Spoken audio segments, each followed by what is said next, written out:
नमस्कार दोस्तों, आज हम आपके लिए एक नया वीडियो लेकर आए हैं। एक टावर है ऊपर होम थिएटर। सीरीज बल्ब लगाने पर सीरीज वाली बल्ब जल जाती है, लेकिन डायरेक्ट लगाने पर ये चलने लगता है, लेकिन हमिंग आती है, आप सुन रहे होंगे। और सीरीज में लगाने के बाद ये बल्ब जल जाती है। और इसके दोनों लेफ्ट और राइट साइड के स्पीकर बज रहे हैं, लेकिन बेस जो है वो साफ नहीं आवाज़ आ रही है, उसमें हमिंग बहुत ज़्यादा आ रही है। अब सीरीज में लगाने पे बल्ब जल जाती है। देखिए ये शॉर्टिंग दिखा रहा है। अब ये फॉल्ट किस सेक्शन में है और किस वजह से ये बल्ब जल रही है, हम इसको आपको दिखाते हैं। इस तरह के फॉल्ट जल्दी आपको ढूंढने से नहीं मिलेंगे। हमने ये खोल लिया है। इसमें सबसे पहले हमें देखना यह है कि कहीं क्या शॉर्टिंग है जिसके वजह से बल्ब जल रही है। पहली बात तो ये शॉर्टिंग हटानी है, क्योंकि सीरीज में लगाने के बाद बल्ब को जलना नहीं चाहिए बिल्कुल। और ये बल्ब जल रही है सीरीज में लगाने के बाद। देखिए बल्ब को बिल्कुल जलना नहीं चाहिए। अब इसमें बेस के लिए 2 आईसी लगी हुई है, जिसके और बेस ही नहीं बज रहा है। ये बेस वाला वायर है, जिसी की बेस अगर स्पीकर खोल देंगे तो बल्ब नहीं जलेगी। अगर आईसी ख़राब रहेगी तो बल्ब फिर वापस जलेगी। हमने स्पीकर खोल दिया है और फिर भी बल्ब जल रही है। इसका मतलब है ये दोनों, ये बेस में इसके 2 आईसी लगी हुई है, और दोनों आईसी में से कोई एक आईसी ख़राब होगी तभी वो बज रहा है। अगर दोनों ख़राब होती तो नहीं बजता। इसलिए हम आपको दिखा रहे हैं। यहाँ लगा देने के बाद ये ऑन तो हो जाएगा, दोनों स्पीकर इसको बजेंगे, लेकिन बेस नहीं बजेगा। बेस बजता है, इसमें हमिंग आती है। हम इसको बजा के भी नहीं दिखा सकते, क्योंकि हमारे पास भी कुछ समस्याएं हैं। इसके बाद हम आपको वोल्टेज इसका नाप के दिखाते हैं। ये सप्लाई की वजह से तो ऐसा नहीं है। इस पर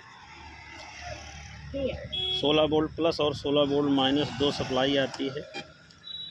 अब हमने दोनों आईसी पिन को निकाल दिया है और हम इसकी सप्लाई आपको चेक करके दिखाते हैं। दोनों पिन को सप्लाई बराबर नहीं आ रही, कभी कभी सप्लाई नहीं आती, फिर भी ये फॉल्ट आता है। दोनों पिन पे सप्लाई हम आपको चेक कर रहे हैं। जगह हमारे पास बहुत कम है, इसलिए वीडियो बनाने में थोड़ी दिक्कत होती है।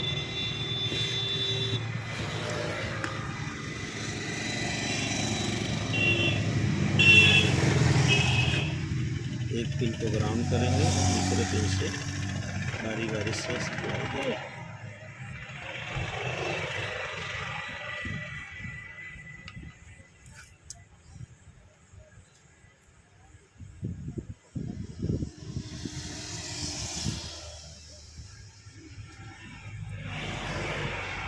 ये देखिए एक पिन पे -16 वोल्ट आ रहा है, और दूसरे पे चेक करते हैं -15 16 वोल्ट प्लस और 16 वोल्ट माइनस दोनों आ रहा है उस आईसी पर, और ये दूसरी वाली आईसी पर भी सप्लाई बराबर दे रहा है।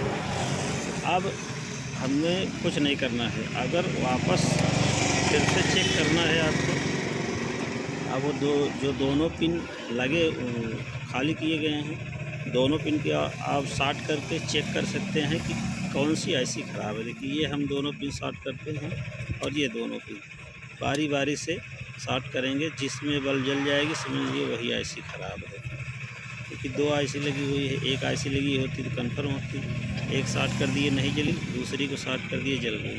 देखिए ये इसको शॉर्ट किए नहीं जली, और ये वाली पिन को शॉर्ट करेंगे तो ये जल जाएगी। ये एक आईसी ख़राब है इसका। यदि एक ही आईसी को चेंज कर दिया जाए तब भी ये चालू हो जाएगा। लेकिन अक्सर क्या होता है, जब आप एक आईसी को चेंज कर देंगे और दूसरी को नहीं चेंज करेंगे, क्योंकि दोनों आईसी से ही ये बेस चालू होता है। बाकी जो स्पीकर वाले आवाज़ हैं वो दोनों वाला है। और ये दोनों ये पिन सप्लाई लगाने के बाद ये बल्ब जल जाती है। ये दोनों आईसी को निकाल करके हम दोनों को नहीं लगानी पड़ेगी। इसलिए कि अगर आप एक आईसी लगाएंगे तो एक आईसी डाउन पड़ जाएगी, इसलिए वो पुरानी है, दूसरी वाली नई है और वो जल्दी से ख़राब होने का चांस ज़्यादा रहता है। बार बार ख़राब ना हो इसके लिए आप दोनों आईसी को निकाल लीजिए। निकालते वक्त आप सावधानी से निकालिए, उसका ट्रैक ना टूटे। और दोनों आईसी निकालने के बाद आपको वापस दोनों आईसी फिर से सेम वही नंबर 2030A इसमें लगी हुई है जो कि लगा देनी है। अब देखिए हमने आईसी को निकाल लिया है दोनों आईसी को निकालने के बाद उसके ट्रैक को साफ़ करके आप दोनों नई आईसी दोनों लगा सकते हैं। लगाने के बाद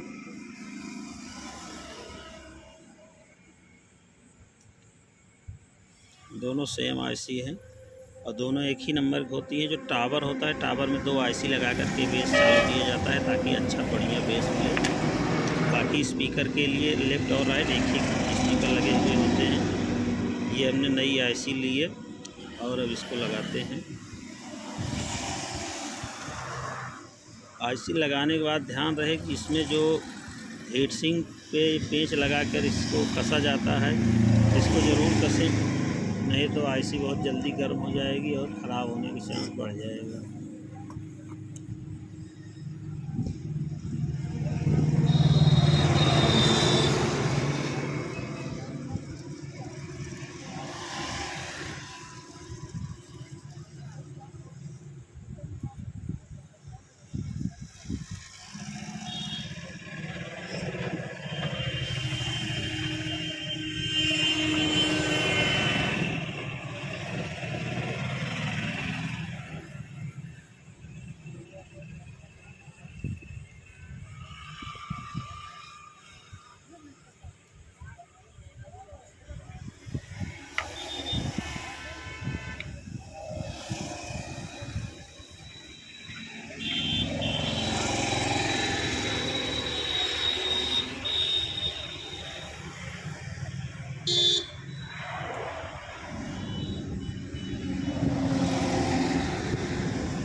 इसको लगाने के बाद इसके पिन जो बीच में आपस में साट ना हो उसको ज़रूर चेक कर लें और किसी नुकीली चीज़ से दोनों पिनों के बीच के अंतर को बराबर चेक कर लें, दोनों पिन आपस में साट ना रहें। और उसके बाद आपके पास थिनर हो या पेट्रोल हो उससे साफ़ कर दें ताकि देखने में भद्दा ना लगे जैसा कि ये दिख रहा है।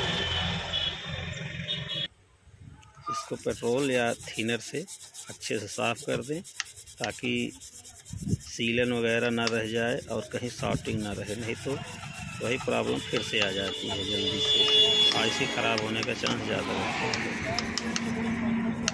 इसलिए साफ़ सफाई का विशेष ध्यान रखिए। और देखिए पूरी तरह साफ़ हो गई है। एक आईसी में साफ़ नहीं हो पाई है, इसका ट्रैक टूटा हुआ है जिसकी वजह से वो जल गई है, उसका ट्रैक जल गया है, इसकी वजह से साफ़ आपको दिखाई नहीं दे रही है। पूरी तरह से हमने लगा करके साफ़ कर दिया है और अब हम आपको इसको चालू करके दिखाएंगे कि उसी सीरीज बोर्ड में हमने स्पीकर का वायर भी जोड़ दिया है। अब फिर से लगाएंगे तो ये बल्ब नहीं जलेगी, नहीं जलनी चाहिए भी। अगर कोई फॉल्ट रहेगा तभी तभी ये बल्ब जलेगी, नहीं तो नहीं जलेगी। देखिए चालू हो गया है और बल्ब नहीं जली।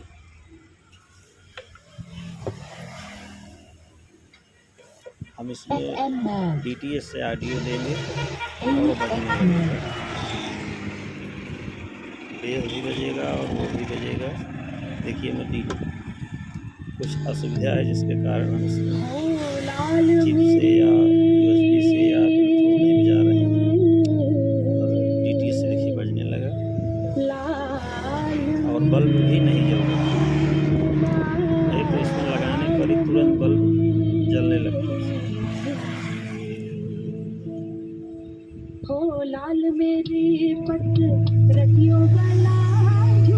इसको अच्छी तरीके से बांधने के बाद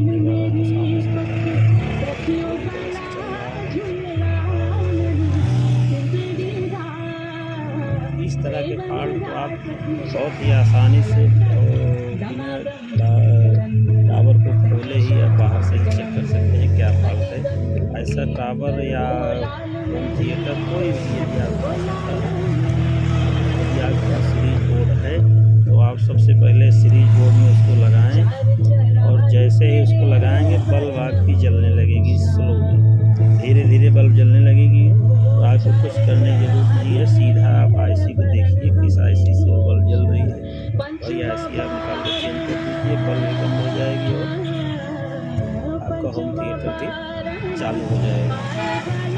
ये आईसी को चेक करने का सबसे आसान तरीका है कि आईसी खराब है।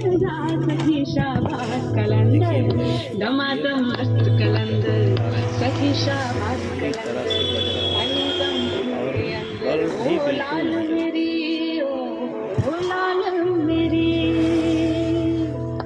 Thank you so much. അത് മതി. നമ്മൾ കുറേ പാട്ടുകൾ നമ്മുടെ സിനിമയിൽ പാടിയ പാട്ടുകളെല്ലാം ഹിറ്റാണ്. അതുപോലെ ഒരുപാട് പ്രേക്ഷക ശ്രദ്ധ നേടിയ ഒരു പാട്ടുണ്ട്. സൂഫിയും സുജാതയിലും വളരെ വ്യത്യസ്തമായ ഒരു പാട്ട് എം ജയചന്ദ്രൻ സർ ചെയ്തൊരു പാട്ട്. അപ്പം और हो सकेगा हम आपके लिए वीडियो ऐसे ही बनाते हैं। AUX mode. वीडियो को देखने के लिए बहुत बहुत धन्यवाद। Bluetooth mode. FM mode.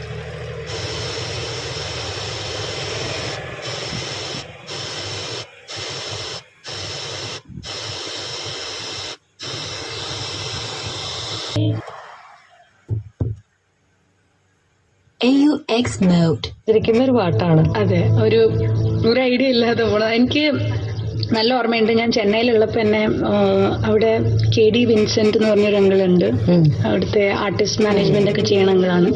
So